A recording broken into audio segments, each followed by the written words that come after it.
Germantown Multi-Speciality Hospital, Dr. Mir Jawad Zar Khan, National Award winner, Senior Orthopedic Surgeon and Director of Germantown Multi-Speciality Hospital। इनके साथ most senior and world experience doctor की team आपकी खिदमत में रहेगी। Doctor Wasif Azam, doctor Bharvi Chandori.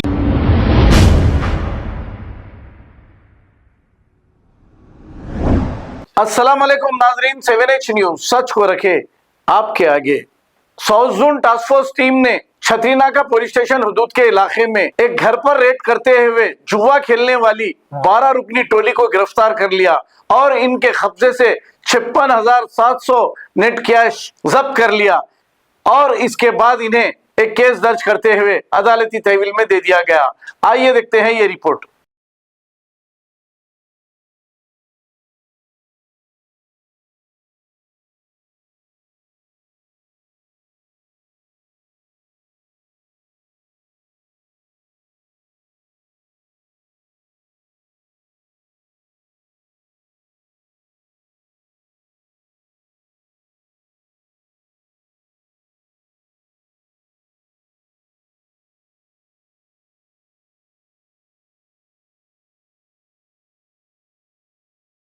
Germantown Multi-Speciality Hospital, Dr. Mir Jawad Zar Khan, National Award winner, Senior Orthopedic Surgeon and Director of Germantown Multi-Speciality Hospital। इनके साथ most senior and world experience doctor की team आपकी खिदमत में रहेगी। Doctor Wasif Azam, doctor Bharvi Chandori, senior cardiologist और दीगर specialist doctor की टीम खिदमत अंजाम दे रही है। Robotic surgery, advance cath lab, MRI, operation theatre, ICU, 2D ultrasound and pathological laboratory की 24 घंटे इमरजेंसी सर्विस के साथ अपने तमाम अमराज का मुकम्मल इलाज करवाइए। Germanten multi speciality hospital, opposite to pillar number 150, Attapur, Hyderabad. खबर है शहर की, खबर है गाँव की, खबर है सारी दुनिया की। 7H न्यूज पसंद आए तो लाइक कीजिए, शेयर कीजिए और सब्सक्राइब करना ना भूले।